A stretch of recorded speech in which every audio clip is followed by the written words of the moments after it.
యేసుక్రీస్తు ప్రభువారి యొక్క నామం పేరట అందరికీ శుభాభివందనాలండి. మొదటిగా దేవుని వాక్యమును చదువుకుందాం. నీ నివాస మందిరమును నీ తేజోమహిమ నిలుచు స్థలమును నేను ప్రేమించుచున్నాను.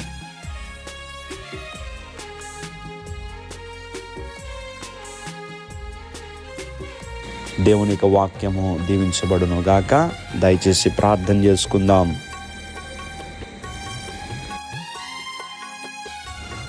మమ్మలను అత్యంత మిక్కిలిగా ప్రేమిస్తున్న మా ప్రియ పరలోకపు తండ్రి, మీ పరిశుద్ధమైన నామమును బట్టి వందనములు.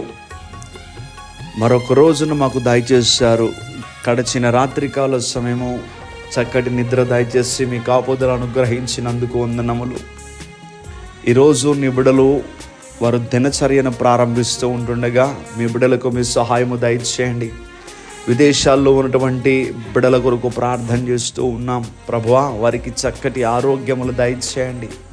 వారి రెక్కల కష్టమును తండ్రి ఆశీర్వదించండి. ఎవరు బలహీనులుగా ఉన్నారో వారిని స్వస్థపరచండి. ప్రతి శరీరమును బలపరచండి ప్రభువా. వారి హృదయములను ధైర్యపరచండి తండ్రి.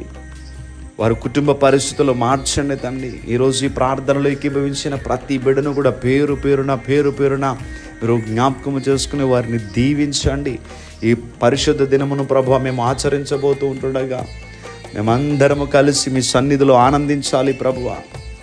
ఎందుకంటే మీ సన్నిధిలో దొరికినటువంటి సమాధానము, నెమ్మది, ప్రశాంతత మాకు ఎక్కడనూ దొరకదు ప్రభువా.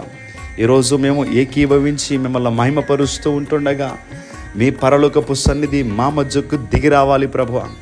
కనుక రాబోతున్నటువంటి ప్రతి బిడ్డ కూడా తండ్రి వారి పనులకు కాదయ్యా ప్రాముఖ్యత ఇవ్వాల్సింది. దేవుని యొక్క సన్నిధిలో నేను గడపాలి అని మీకు ప్రభువా ప్రాముఖ్యతనిచ్చే బిడలుగా తండ్రి నీ బిడ్డలను సిద్ధపరిచి మీ దైవ కార్యము, ఆత్మకార్యము అందరి పక్షంగా జరిగించి ఈ రోజంతా నీ బిడ్డలు సంతోషంగా మీతో ఉండులాగున సహాయం చేయమని యేసుక్రీస్తు వారి యొక్క నామం పేరట అడిగి వేడుకుంటూ ఉన్నాం మా పరమ తండ్రి.